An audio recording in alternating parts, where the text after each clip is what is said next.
એક સંવાદના માધ્યમથી હું ડોક્ટર કપિલ વ્યાસ.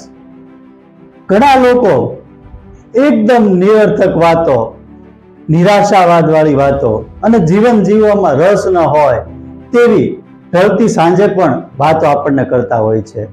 અને દરેક જગ્યાએથી, સમાજ સાથેથી, વ્યક્તિગત જીવનમાં, પરિવારમાં, દરેક જગ્યાએથી ફરિયાદો આપણને કરે. ત્યારે આપણને લાગે કે શું આ જ જિંદગી છે? તો એને રિલેટેડ આજે મારે આપ સૌને એક વાત કરવી છે. આપ સૌને આજ ફિર જીને કી તમન્ના હૈ એ વાતથી આપણે શરૂ કરીએ તો કેલિફોર્નિયા યુનિવર્સિટીના સાયકોલોજીના પ્રોફેસર ડોક્ટર રચેલ વોએ એક અભ્યાસમાં કહ્યું છે કે મોટી ઉંમરમાં નવા હુનરો શીખવાથી જ 6 સપ્તાહમાં તમારું મગજ 3 દાયકા જેટલું યુવાન થઈ જાય છે. આ એમણે કોટ કર્યું છે. વૈજ્ઞાનિકો પણ કહે છે મિત્રો કે યાદદાસ્ત ઓછી થવી, નિર્ણય શક્તિ ધીમી થવી અને બોલવામાં મુશ્કેલી આવવી તેવી મોટી ઉંમરમાં અલ્ઝાઇમરની બીમારીમાં ફોટોગ્રાફી, સંગીત, પેઇન્ટિંગ કે લખવા જેવા શોખથી મગજના પાવરને એ મજબૂત બનાવે છે. જીવંત રહેવા માટે મિત્રો સાવ સાચું કહું તો જીવવું જરૂરી છે. ઉમંગ સાથે, ઉત્સાહ સાથે અને સ્વીકાર સાથે અને ગમતીલી પ્રવૃત્તિઓ સાથે, ગમતીલા વ્યક્તિઓ સાથે આજ મંગળ જીવન છે. અને હું તો એમ જ કહું કે આજ જંગલમાં પણ મંગલ છે. ઉંમર અને શોખને કે ઉંમર અને ગમતી પ્રવૃત્તિને આમ જુઓ ને મિત્રો તો કોઈ બંધન હોતું નથી. તમારું જીવન અને તમારો શોખ. આપણા દેશમાં, સમાજમાં લોકોને ઉંમરને લઈને બહુ વાંધો હોય છે. આ ઉંમરે તેણે આવું કરવાની શું જરૂર છે એવું લોકો પૂછપૂછ કરે. આ માનસિકતા મિત્રો બદલવાની જરૂર છે. તમારામાં થનગનાટ હોય અને મન ખુલ્લું હોય તો તમે જે ચાહો તે શીખી શકો છો. શોખને ઉંમરનું કોઈ બંધન નહીં હોવું જોઈએ.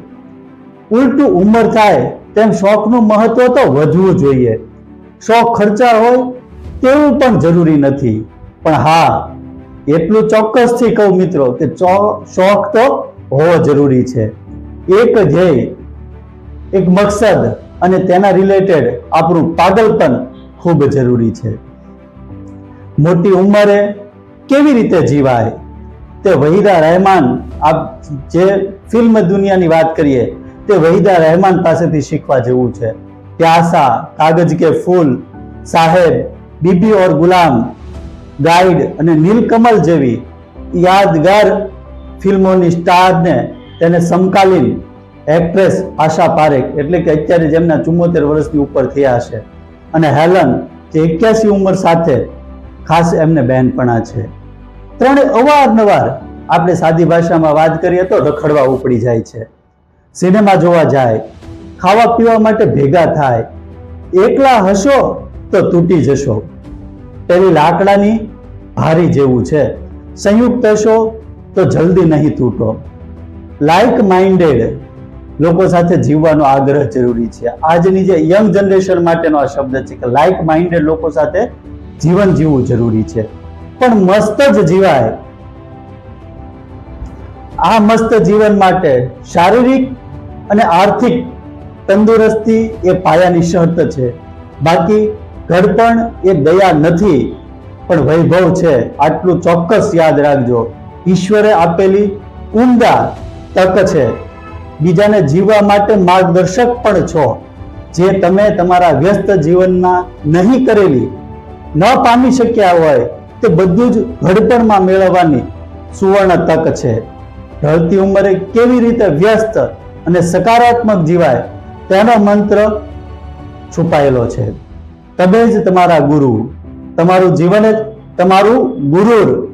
છેલ્લે એટલું ચોક્કસથી કહીશ કે મારું જીવન મારી ઈચ્છા પૂર્તિ સાથે મસ્ત જાય અને અસ્ત થાય, બસ એ જ પ્રાર્થના. આ જ મારો મોક્ષ. આ જ વાત સૌએ પોતાના જીવનમાં ઉચ્ચારવા જેવી છે અને જીવનમાં જીવવા જેવી છે અને બીજાને કહેવા જેવી છે. મિત્રો, આ મારો વિડીયો ગમ્યો હોય તો ચોક્કસથી લાઈક કરજો, વડીલો અથવા તો જીવનથી કંટાળેલા લોકોને આ ચોક્કસથી ફોરવર્ડ કરજો અને કોમેન્ટમાં ચોક્કસથી જણાવજો તમારા શોખ વિશે. Thank you so much.